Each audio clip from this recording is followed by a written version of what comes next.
کے محبوب ہو، لاہور کے داتا صاحب ہو، کوٹ بٹن کے محبوب ہو، توسا شریف کے محبوب ہو، لاڑ کانا کے پیر میٹھا صحیح ہو، اللہ سبحان اللہ مرشد شیخ اکبر ہو، سبحان اللہ پیر صاحب دربار رحمۃ اللہ علیہ ہو، اللہ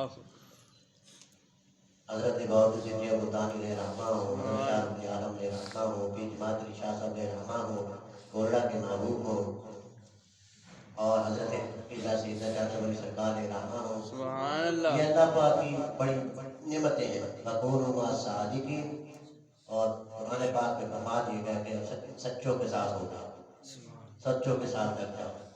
آسان لفظوں میں ایسے کہہ دیں تو جو صحیح طور پہ سچوں کے ساتھ جڑا تو پھر اللہ تبارک و تعالیٰ نے ان کو شان اور عظمت عطا فرمائی. اس کی تشریح جناب محترم قبلہ چشتی صاحب فرما رہے تھے. اور اعلیٰ حضرت نے کیا پیاری بات کہی ہے کہ نعمت بانٹتا جسم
صاحب جو ہے حضرت ثابت بن حنی رحمۃ اللہ علیہ جو کتابی تھے ان کی بات بیان فرما رہے تھے جو کہ حق اور سچ ہے. سبحان ان کو جانے کے بعد بھی وہ نماز ادا کر رہے ہیں. سبحان اللہ. یہ نماز ایسی چیز ہے، معراجی تحفہ ہے کہ حضور نبی کریم صلی اللہ علیہ وسلم کی ذات بابرکات جب تشریف لے گئے معراج کی رات بھر، آپ نے بڑے بڑے معاملات وہاں دیکھے ہیں اور وہ آقا کی ذات ہی تھی جس نے دیکھا ہے. ہم اس کا تصور بھی نہیں کر سکتے اللہ کہ وہ کیسے کیسے معاملات تھے. اگر دوزخ کی بات کی جائے تو اس کی حقیقت کو میرے آقا نے دیکھا ہے. ہم اس کا صرف جو ہے نا گمان کر سکتے ہیں اور اس گمان تک ہم پہنچ نہیں سکتے. کیوں؟ اللہ تبارک و تعالیٰ کی ذات بابرکات نے خود قرآن پاک میں فرمایا، جس کا ترجمہ یہ ہے کہ اگر تم گمان کرو میں نے جنت کیسی بنائی، تم گمان نہیں کر سکتے.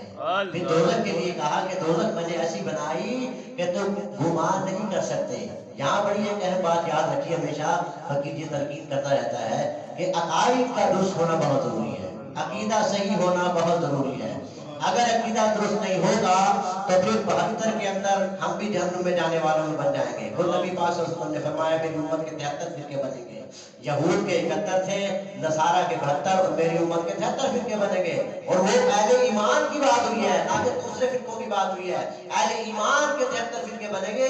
ایک نجات والا ہے، ناجی ہے، باقی 72 جہنم میں جائیں گے.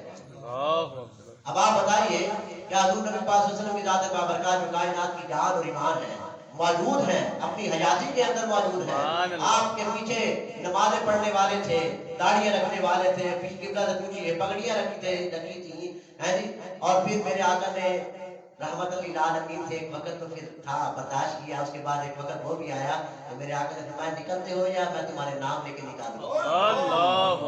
یہاں پہ فقیر آپ سے سوال کرتا ہے بھئی وہ تو نبی پاک صلی اللہ علیہ وسلم کے پیچھے نماز پڑھتے تھے، داڑھی تھی، ان کی پگڑی تھی. قاتلان حسین بھی نمازیں پڑھتے تھے، داڑھی والے تھے، پگڑی والے تھے.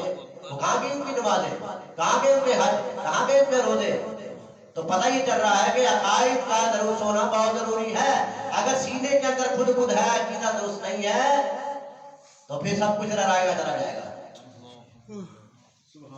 اور عقیدہ درست ہے اور کچھ کمی بیشی ہے تو پھر مہربانی ہو جائے گی. سبحان تو اللہ. سیدنا فاروق اعظم رضی اللہ عنہ جو ہے اپنے دور حیات کے اندر موجود ہیں. نبی کریم صلی اللہ علیہ وسلم کی ذات بابرکات بھی موجود ہے. جنازہ لایا گیا اور سیدنا فاروق اعظم رضی اللہ عنہ کہ یا رسول اللہ صلی اللہ علیہ وسلم کہ یہ شخص جو ہے اس کا معاملہ کچھ صحیح نہیں ہے، آپ مہربانی فرمائیے اس کا جنازہ نہ پڑھائیے. میرے آقا نے پیچھے مڑ کے دیکھا اور پوچھا جو آپ کے رفیق کار کو آپ صحابہ جو بھی موجود تھے کہ بھئی آپ نے اس کا کوئی کام ایسا دیکھا ہے جو اس نے کیا ہو، کوئی اچھا کام کرتے ہوئے؟ ایک صحابی رسول اللہ کی یا رسول اللہ اس نے ایک موقع پر بغیر کسی معاوضے کے خدمت کی ہے دین کی، یعنی کہ جنگ کے اندر پہرا دیا ہے بغیر کسی معاوضے کے. سرکار دو صلی اللہ علیہ وسلم نے نماز جنازہ پڑھا دی. یہ بات جب نماز جنازہ پڑھا دی تو اب مٹی ڈالی جا رہی ہے، مٹی ڈالی جا رہی ہے. خود سرکار دو صلی اللہ علیہ وسلم بھی مٹی ڈال رہے ہیں. تو کیا فرما رہے ہیں اس بندے کو مخاطب کر کے؟ کائنات کے سردار فرما رہے ہیں کہ اے بندے، لوگوں کا یہ خیال ہے، لوگوں کا یہ خیال ہے کہ تیرا معاملہ درست نہیں ہے، تو ٹھیک نہیں ہے، لیکن میں اللہ کا نبی تجھے کہہ رہا ہوں کہ تجھ پر مہربانی ہوگی. سبحان اللہ. سبحان اللہ. یہ جب یہ معاملہ ہو گیا تو سیدنا حضرت فاروق اعظم رضی اللہ عنہ کو نبی اکرم صلی اللہ علیہ وسلم نے مخاطب کیا، اے عمر، لوگوں سے تمہارے بارے میں فطرت کے بارے میں سوال ہوگا، یعنی تمہاری اصل کے بارے میں، تمہارے عقیدے کے بارے میں سوال ہوگا. ٹھیک ہے؟ اگر عقیدہ درست ہے تو بخشش کی امید ہے، اگر عقیدہ درست نہیں ہے تو بخشش کی امید نہیں ہے. اب میرے دوست سمجھ گئے ہیں عقیدہ درست ہونا بہت ضروری ہے، ضروری ہے، ضروری ہے. عقیدے کو اپنا درست کیجئے. ایسے بھی لوگ ہیں جو کہتے ہیں وہاں نماز دیکھیں. مسجد درار جو ہے وہ منافقین نے بنائی تھی. مسجد درار جو ہے تو وہ قرآن پاک میں حضرت سے پوچھئے، وہ واقعہ مذکور ہے. ٹھیک ہے؟ تو وہ انہوں نے پھر طریقے سے کہا کہ آپ جو اس میں تشریف لائیے. میرے آقا کے لیے پھر جبریل امین علیہ السلام تشریف لے آئے اور پھر آپ کو پتہ ہے کہ منع کیا گیا اور اس کے بعد بلکہ مسجد کو ڈھایا گیا. پوچھے حضرت سے، حضرت ایسی ہے جسارت کر رہا ہوں جی اسی مسجد کے ایک شتیر ہم، ایک صحابی رسول اپنے گھر لے گئے ہم، 14 سال اولاد نہیں ہوئی ہم، حضور کی بارگاہ میں حاضر ہوتے ہیں ہم۔ یا رسول اللہ وجہ کیا حضور نے فرمایا تیرے گھر میں اس مسجد کا چھتیر تو نہیں اللہ اکبر۔ یعنی جو منافقوں کی مسجد ہے اس مسجد کا چھتیر بھی ہاں جی، اگر کسی کے گھر میں تھا اولاد نہیں ہوئی تھی اللہ اکبر، اللہ اکبر۔ اب اندازہ لگائیے کتنا نازک معاملہ ہے۔ تو میرے دوستوں میرے دلوں، اس لیے عقیدے کا درست ہونا بہت ضروری ہے۔ جب عقیدہ درست ہوگا تب آپ کی نمازیں بھی قبول ہیں، تب آپ کے روزے بھی قبول ہیں، تب آپ کے حج بھی قبول ہیں، تب آپ کی تمام نیکیاں جو ہیں قبول ہیں۔ اب میرے دوستوں فقیر آپ کو بات سنانے لگا ہے۔ جب میرے آقا کریم علیہ الصلوۃ والسلام کی ذات بابرکت معراج کی رات میں تشریف لے گئے تو ایک موقع پہ ایک جگہ پہ آپ نے یہ چیز بھی دیکھی کیا کہ چند فرشتے آدمیوں کا سر پتھر سے کوڑتے ہیں۔ اللہ اکبر کتنے پتھر سے کوڑتے ہیں، پھر وہ درست ہو جاتا ہے، پھر کوڑتے ہیں۔ یہی معاملہ چل رہا ہے مسلسل۔ پوچھا سرکار تو صلی اللہ علیہ وسلم جبریل سے علیہ السلام سے کہ یہ کون لوگ ہیں؟ حالانکہ میرے آقا کو خبر ہے اللہ یہ جو باتیں خاصوں کے اندر ہوتی ہیں تو اس سے ہمارے لیے اپنے خود ہمیں پتہ چلتا ہے، یہ ہمارے میں مہربانی ہوتی ہے، ہمارے لیے بتایا جاتا ہے کہ یہ معاملے ایسے ہیں اور یہ ہونے ہیں۔ تو انہوں نے کہا کہ یہ وہ لوگ ہیں کہ جو جماعت کو ترک کرتے ہیں، جماعت کو ترک کرتے ہیں، پنجگانہ نماز ادا کرنے میں سستی کرتے تھے اور نمازوں کو وقت پر ادا نہیں کیا کرتے تھے۔ اب بتائیے کتنی اہم بات ہے۔ اور جو لوگ نماز سرے سے پڑھتے ہی نہیں اللہ ان کے لیے المیہ نہیں ہے۔ مسجدیں ہماری ویران ہو چکی ہیں، پھر ہم کہتے ہیں ہمارے پر وبال آ گئے ہیں، ہمارے پر حکمران ایسے مسلط ہو گئے ہیں، ہمارے گھر پریشانی ہی پریشانی ہے، مصیبتیں ہی مصیبتیں ہیں، ہمارے گھر ٹینشن ہی ٹینشنیں ختم نہیں ہوتی۔ بھائی جو رحمت ہمیں لینی ہے وہ جب ہم رحمت نہیں لیں گے، ہمارے بچیاں بچے نماز نہیں پڑھیں گے، ہمارے بڑے جو ہے اس کی پرواہ نہیں کریں گے، ہماری بیویوں کو جو نیندیں پوری نہیں ہوتی، ساری رات 12 بجے کی 2 بجے تک موبائل کو لے کے بیٹھے رہیں گے، تو پھر صبح ہماری آنکھیں کہاں کھلیں گی؟ پھر کیسے خیر و رحمت برکت ہمارے گھر میں آئے گی؟ جب خیر و برکت نہیں ہوگی تو پھر ایسی پریشانیاں، اور پھر جب اوپرلی سطح پہ جائیں گے تو پھر ایسے حکمران ہی ہمارے پر مسلط ہو گئے۔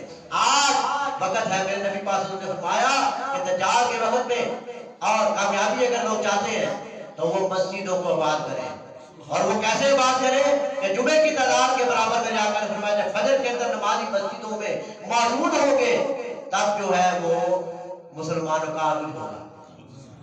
کتنی آج بات میں جا کر بتا دی کہ جمعے کی تعداد کے برابر فجر کی نماز میں مسجد کے اندر نمازی جماعت میں موجود ہوں گے تب جو ہے مسلمانوں کا عروج ہوگا۔ تو آپ دیکھیں مسجدوں کی حالت ہے، کیا فجر کے اندر ہمیں ملتے ہیں نمازی؟ چند بزرگ جو ہے 2-3 حضرات مشکل سے کھڑے ہوتے ہیں، باقی ہمارے نوجوانوں کو تو پتہ ہی کوئی نہیں ہے کہ بھی کوئی نماز بھی کوئی چیز ہے۔ یہ نماز جو معراجی اللہ پاک نے ہمیں تحفہ حضور کے صدقے عطا فرمایا کہ وہ کیا چیز ہے؟ ارے فقیر اپنے پیر کی اگر بات سنائے، اپنے مرشد کریم کی جو اکثر سنایا کرتا ہے، حضور خواجہ کریم زمان رحمۃ اللہ علیہ میرے مرشد شیخ اول، آپ ایسی شان والے مرتبے والے مرشد تھے، اپنے مریدوں سے یہ فرمایا کرتے تھے، آپ فرمایا فقیر اب ٹوٹی پھٹی نماز پڑھ کے نہ قبول اللہ کرو کروا دے۔ سبحان اللہ چادر سرکار کا فرمان سنو، آپ فرماتے ہیں جی یا تو نمازی بنو یا ہم سے ملنا چھوڑ دو، اللہ یا نمازی بنو یا ہم سے ملنا چھوڑ دو۔ آپ کے مرشد کریم جو ہے پیر جماعت علی شاہ صاحب سید محدث علی پوری رحمۃ اللہ فرماتے ہیں جان چاہے تو جائے نماز نہ جائے۔ اللہ اکبر اب بتائیے، اور پھر سنیے یہ مسجد کی بات ہو رہی ہے، مسجد کی اندر آ کر جماعت کے ساتھ نماز پڑھنے کی اتنی اہمیت جو ہم جو ہے نا چھوڑ دیتے ہیں، ضائع کر دیتے ہیں۔ حضرت ابن مکتوم رضی اللہ عنہ آنکھوں سے نابینا ہے، دیکھ نہیں سکتے، اور یہ بھی جانتے ہیں میرے آقا رحمت للعالمین ہے، آپ چاہیں تو اپنا لعاب تیل ڈال کے آنکھوں میں میری آنکھیں درست کر سکتے ہیں، لیکن کبھی یہ نہیں کہا سرکار میں دیکھ نہیں سکتا، میری آنکھیں تو بنا علاج ہے۔ صبر کا عالم تو دیکھیں، حضرت ابن مکتوم رضی اللہ تعالیٰ عنہ سے ہمیں صبر سیکھنا چاہیے کہ سرکار کر سکتی ہیں، کیا میرے آقا کے پاس اللہ پاک نے طاقت نہیں دی میرے نبی پاک کو؟ کیا آپ کے معجزات آپ کے سامنے نہیں ہیں؟ ایسے ایسے معجزات چاند کو بھی یہی سے کھڑے انگلی سے 2 ٹکڑے کر دیا، کھڑے زمین پہ ہیں، ٹھیک ہے، اور یہی سے بیٹھے بیٹھے چاند کو 2 ٹکڑے کر دیے۔ کیا میرے آقا نے ایک صحابی کے ایک موقع پر کیا آنکھوں میں لعاب ڈال کے اس کی آنکھوں کو تیز کیا نہیں کیا؟ پوچھے چیز تو ابن مکتوم یہ عرض کر کے آنکھیں نہیں لے سکتے تھے، نہیں، انہوں نے صبر دکھایا ہے کہ صبر بھی کوئی چیز ہے، ان چیزوں سے سیکھو۔ کہ صبر کرنے کے اندر اتنا اجر ہے کہ جب وہ بندہ قیامت والے دن کھڑا ہوگا صبر کرنے والا، پھر اللہ پاک اس کو اتنا عطا کرے گا، اتنا عطا کرے گا، اتنا عطا کرے گا۔ وہ لوگ جو اس دنیا کے اندر مزے میں رہے، سکھ میں رہے، یعنی کہ مزہ ہر طرح کی نعمتیں ملتی رہی، وہ لوگ تمنا کریں گے، جسے واقعہ کا فقی ترجمہ بیان کر رہا ہے کہ وہ لوگ تمنا کریں گے کہ کاش اللہ پاک دنیا کے اندر ہمارے جسم کو کینچیوں سے گزر دیتا۔ اللہ اکبر۔ اس وجہ سے اس بندے کا اجر و ثواب دے کر جس نے اس دنیا کے اندر اپنی تکلیف کے اندر اپنے صبر کو قیام کیا۔ اللہ اکبر۔ بتائیے یہ حدیث مبارکہ، پوچھئے حضرت صاحب بیٹھے گا تو میرے دوستو، حضرت ابن مکتوم رضی اللہ عنہ نے یہ لکھا کہ یا رسول اللہ آپ مہربانی فرمائیے، آپ کرم فرمائیے، آپ تو کائنات کے سردار ہیں، آپ کو بشفقت کا ہاتھ پھیریے اور تاکہ میری آنکھیں جو ہے نا بینائی آ جائے۔ نہیں، وہاں یہ بات نہیں ہے۔ دیکھیں صبر کا کتنا عالم ہے۔ پھر ایک وقت آیا اور مسجد میں آ کے نماز ادا کرتے تھے، ایک وقت آیا کہ برسنی میں بوڑھے ہو گئے اور نبی پاک صلی اللہ علیہ وسلم کی بارگاہ میں عرض فرما رہے ہیں یا سبق سیکھو اپنے مکتوم رضی اللہ عنہ سے، ہاتھ جوڑ کے فرما رہے ہیں یا رسول اللہ صلی اللہ علیہ وسلم مہربانی فرمائیے، احسان فرمائیے، کرم فرمائیے کہ میں بہت بوڑھا ہو گیا ہوں اور آپ جانتے ہیں کہ حضور میں دیکھ بھی نہیں سکتا، آپ بہتر جانتے ہیں اور میں بوڑھا بھی ہو گیا، مہربانی فرمائیے مجھے اجازت عطا فرمائیے میں نماز گھر میں پڑھ لیا کروں۔ میرے آقا کریم علیہ السلام مہربان ہیں، آپ نے فرمایا ٹھیک ہے ابن مکتوم، کیونکہ ان کا ایک جائز مطالبہ تھا، جائز تھی نا بات، بوڑھے بھی ہو گئے۔ حضرت نے فرمایا میرے آقا کریم نے کہ جاؤ تمہیں اجازت تم گھر پڑھ لیا کرو۔ ابھی چند قدم اٹھ کے سرکار کے پاس سے گئے ہیں، اسی وقت حضرت جبریل امین ملائکہ کے سردار علیہ السلام تشریف لے آئے۔ اللہ یا رسول اللہ صلی اللہ علیہ وسلم، اللہ تبارک و تعالی نے سلام بھیجا۔ سبحان اللہ۔ کیا کہا ہے؟ سلام بھیجا اور کہا کہ ہم جانتے ہیں کہ ابن مکتوم نابینا ہے، لیکن ہم پھر بھی چاہتے ہیں کہ ابن مکتوم رضی اللہ عنہ مسجد کے اندر تشریف لائیں۔ سبحان اللہ۔ یار اتنی بڑی مثال ہے جی۔ اب وہ یہاں پہ کہہ سکتے ہیں یا رسول اللہ صلی اللہ علیہ وسلم کہ اللہ پاک نے مہربانی فرما دی ہے، چلے اب حضور میری آنکھیں تو واپس لا دے، چلو میں پھر آسانی سے آ جائے کروں۔ نہیں، پھر بھی یہ بات کہتے ہیں اور اللہ پاک کی ذات فرما رہی ہے، ہمیں معلوم ہے ابن مکتوم نابینا ہے، اس کے باوجود جو ہے وہ ہم چاہتے ہیں کہ یہ مسجد میں آ کے نماز پڑھیں۔ بتائیے میرے دوستوں کتنا بڑا قصہ ہے۔ میں نے اپنے مرشد کریم کی آپ کے پاس لے، میرے مرشد کریم ایسا شان والے معبود تھے، آپ فرماتے فقیر اسٹی فنی پڑھ کے نہ قبول اللہ کو دربار سو۔ اب جو سالک جو میرے پیر کا غلام، کیونکہ یہ ترتیب کر رہی ہے کہ معبود کسی صاحب آپ کو بتا کے یہ ترتیب ہے، یہاں سے وہاں سے ان کے مرشد، وہاں سے ان کے مرشد، مرشد در مرشد، مرشد در مرشد، رشید سے کہتے ہیں، ان سے چلتا چلتا چلتا نبی پاک کی ذات بابرکات تک معاملہ پہنچا ہے۔ پھر نبی پاک کی ذات بابرکات سے اللہ پاک کی بارگاہ میں یہ معاملہ پہنچا ہے۔ ان الذین یبایعونک انما یبایعون اللہ ید اللہ فوق ایدیہم، اے نبی صلی اللہ علیہ وسلم یہ جو تمہارے ہاتھوں میں لوگ ہاتھ دے رہے ہیں مجھے اللہ کے ہاتھ میں ہاتھ دے رہے ہو، اللہ کا ہاتھ سب پر غالب ہے، ید اللہ فوق ایدیہم۔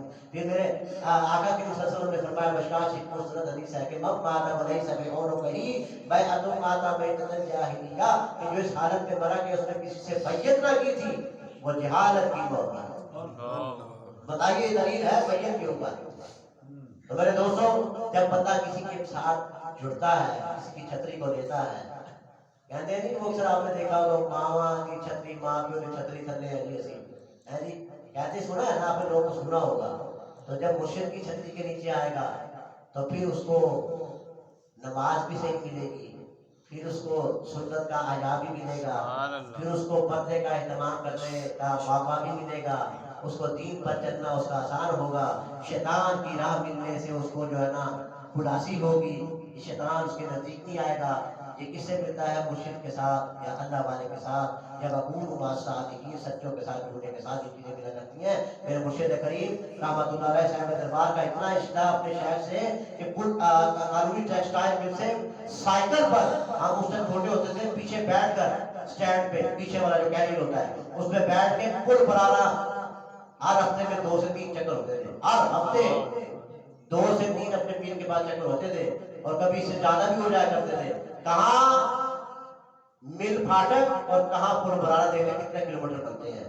اور کبھی کبھی میری دادی اماں نے جو ہے نا کیا کرنا چپ کر کے جو ہے وہ کچھ پیسے 5 روپے جو ہے دینے کہ جی آپ دیجیے اور عاشق کو سائیکل دینا جہاں ہے کرایہ لا کے ڈالیے۔ اور حضرت قبلہ صاحب دربار پھر بھی دیکھیے عشق آپ سائیکل اٹھا کے جاتے تھے اور وہ 5 روپے اپنے پیر کی خدمت جا کرتے تھے. سبحان اللہ یہ سبحان قسمت اللہ کی اللہ ہے اکبر تو تب یہ جہاں رنگ لگا ہوا ہے. اللہ اکبر اور پھر اسی پیر نے حضور گلشن صاحب کی گواہ ہیں, اسی پیر نے پھر ایک وقت آیا یہ فرمایا بیان کے دوران, یہ جڑا فقیر عاشق ہے نا عاشق بٹ ناد عاشق نہیں, میرا سچا عاشق سبحان ہے. اللہ جو مرید کے لیے پیر یا استاد یہ کہے کہ میرا سچا عاشق ہے, آپ میں سمجھتے ہیں پیر کا سچا عاشق ہے تو نبی کا سچا عاشق نہیں ہوگا, وہ اللہ کی ذات کا سچا عاشق نہیں ہوگا. بے شک میرا پیر اپنے پیر کا بھی عاشق تھا, عاشق حسین بھی تھا, عاشق رسول بھی تھا, عاشق الہیہ بھی تھا. سبحان اللہ سبحان تو میرے دوستوں میرے حضور میرے فرمایا کرتے ہیں فقیر ٹوٹی بھرنی نماز پڑھ کے لائے قبول نہ کرو دیوار سن. آپ کا یہ پیمانہ ہوتا تھا, آپ کے بیان آتے فقیر ٹو کم نہ چھڑائے ایک ذکر کر بھی اب 5 گانا نماز آخرت نہ تھوڑا مائل ملا. اللہ اکبر. یہ آپ اپنے مریدین کے لیے کہتے تھے. ہر بات ہے جو اپنی اولاد کا ذمہ دار ہوتا ہے. آپ کی بات سمجھے, چاچا اپنے بھتیجوں کا اس طرح معاملہ نہیں لیتا جو باپ یا ماں لیتی ہے. آپ سمجھ گئے. اسی طرح مرشد بھی جو ہے جو ان کے ساتھ نسبت کو قائم کرتا ہے وہ اس کا ذمہ دار ہوتا ہے. ہاں جی, تو پھر وہ حضور فرماتے تھے فقیر ٹو کم نہ چھڑائے ایک ذکر قلبی, یہ اللہ کا ذکر دل پہ, اور دوسرا 5 گانا نماز آخرت تھوڑا مائل ذمہ دار ہے. آپ نے یہ بھی فرمایا کہ دبا ایک موقع پہ آپ فرمایا فقیروں اوسی قبر پوسی قبر مار کے دکھائے پیچھے پتہ رکھے دین نشان. اللہ پاک نے نشانیں دی ہوئی ہیں, عظمتیں دی ہوئی ہیں. اگر یہ حضور کے در کے سچے کھڑے غلام جو شان والے عظمت والی یہ شان ہے, وہ نبی آپ الزمان کے صدقے میں یہ اور یہ کرام ہے, اس نبی پاک کی شان کا کیا حال ہوگا آپ لوگ گمان بھی نہیں کر سکتے. اللہ اکبر. میرے دوستوں وہ آقا کریم ہمارے لیے معراجی تحفہ نماز پنجانہ کرا ہے, اور ہمیں سبق لینا چاہیے حضرت ابن مکتوم رضی اللہ عنہ سے کہ ان کے لیے حکم آ رہا ہے کہ نماز ابن مکتوم مسجد میں آ کر ادا کرے. تو میرے دوستوں میرے عزیزوں, یہ آپ سب فقیر کے لیے بھی یہ نہیں فقیر ناچیز جو آپ کو بیان کر رہا ہے بھی آپ فقیر کوئی اچھا ہے, آپ کروڑوں درجے فقیر آدمی سے اچھے ہیں, لاکھوں درجے اچھے ہیں, آپ بہت اعلیٰ ہیں. فقیر عزیز تو آپ یہاں پیروں کی ٹانگ کے برابر کریں گے. تو میرے دوستوں میرے عزیزوں, اس لیے نماز کی پابندی لازمی ہے. اور آخر میں فقیر آپ کو تھوڑی سی باتیں چند بتایا دیں جو بہت ضروری ہے. فقیر نے سلسلہ شروع کر رکھا ہے تو اب تو کافی ٹائم ہو گیا ہے. میرے آقا کریم صلی اللہ علیہ وسلم نے یہ فرمایا کہ جب دجال کا ذکر ممبر نبوی سے ختم ہو جائے گا تو پھر دجال کا ظہور ہو جائے گا. اب آپ نے دیکھا ہوگا پھر ابو دجال کا ذکر ممبر نبوی پر نہیں ہوتا, واقف ہوتا ہے. فقیر نے بھی جگہ جگہ جو ہے سفر کیا ہے, قبلہ حضرت کسی صاحب نے بھی جگہ جگہ سفر کیا ہوگا, ایسا ہی دیکھا ہوگا دجال کے حوالے سے ذکر نہیں کیا جاتا ہے. آپ آسام میں فقیر جو ہے یہاں جمعے والے دن بھی بیان جو ہے نا مچر سے دے رہا ہے اور محفل والے دن بھی دیتا ہے, لیکن آج جو ٹائم زیادہ ہو گیا چند رکعت فقیر آپ کے سامنے پیش کیے دیتا ہے جو بڑے اہم ہیں. شاید آپ سنتے بھی رہتے ہوں گے, لیکن فقیر دوبارہ تحقیق کر رہا ہے. حضرت تمیم داری رضی اللہ عنہ جب گئے جہاز کے سفر کر رہے تھے جو پیری جہاز ہوتا ہے, تو پھر وہ جہاز جو ہے وہ طوفان کی نظر ہو گیا اور یہ نہیں کہ ضائع ہو گیا, ضائع نہیں ہوا, وہ اپنی سمت سے ہٹ کے کہیں اور چلا گیا. اور کہتے ہیں مہینہ ایک جو ہے نا وہ ایسے پانی کے تبیڑوں میں چلتا رہا. جب ایک جگہ ایسی آئی کہ وہ جزیرہ آ گیا, جزیرہ سے آگے اس کو ایک جسامہ نامی کوئی جانور ملا, جسامہ, ٹھیک ہے. وہ بڑے حیران ہوئی, عجیب سا جانور یہ کیسا ہے. انہوں نے کہا تم مجھے نہ دیکھو, آؤ تمہارے لیے ایک اور شخص جو ہے منتظر ہے تمہارا, آؤ وہ تم سے جو ہے بات چیت کرے گا. تو تمیم داری رضی اللہ عنہ اور چند جو ساتھی ہوں گے وہ ادھر گئے. جب دیکھا تو ایک شخص جو ہے کیا ہے کہ ہاتھ اس کے بندھے ہوئے ہیں سر سے, اور کبھی اور غصہ ہے, بڑا موٹا اس کا, بڑا غصہ ہے. اور وہ کون تھا؟ دجال تھا. کون تھا؟ دجال تھا. اب اس نے سوال کیا کہ مجھے یہ بتاؤ کہ بیسان کے اندر پھل لگتے ہیں؟ بیسان کے اندر انہوں نے کہا ہاں جی پھل لگتے ہیں, کھجوریں لگتی ہیں. اس نے کہا قریب جو ہے اس کے اندر پھل نہیں لگیں گے. دوسرا کہا کہ یہ بتاؤ زگر کے چشمے کے اندر پانی ہے؟ تو حضرت تمیم داری رضی اللہ عنہ نے کہا کہ ہاں زگر کے چشمے کے اندر پانی ہے, لوگ سیراب اس سے ہوتے ہیں.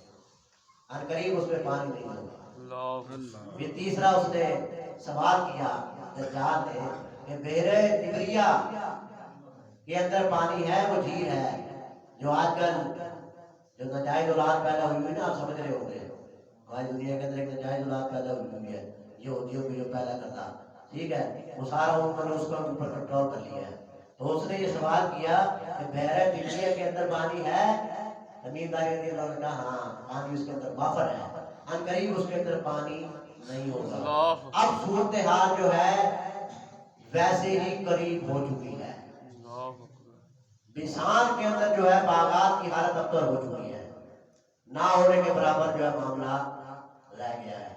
اسی طرح زگر کے چشمے کی حالت تک وہ ہے. بحیرہ طبریہ کے اندر جو پانی کی جو معاملہ ہے وہ انتہائی سپڑتا جا رہا ہے. آپ سمجھیں میری بات؟ تو یہ چیزیں جو ہے بڑی اہم ہیں جو میرے آقا کی صلی اللہ علیہ وسلم نے بتائی، اور ساتھ میرے آقا نے بتایا، تلقین کی کہ میں تمہیں یہ بار بار یہ چیزیں بتاتا ہوں، اے صحابہ یہ بار بار تمہیں چیزیں یاد کراتا ہوں، اس لیے کہ دجال کا فتنہ ایسا ہوگا کہ اصل صورتحال سمجھ نہیں آئے گی، سمجھنا ہی مشکل ہوگا. اور آپ نے فرمایا کہ سچ کو جھوٹ اور جھوٹ کو سچ کر کے دنیا کے کونے کونے میں پہنچا دیا جائے گا. یہ آپ کا ٹی وی وہی کام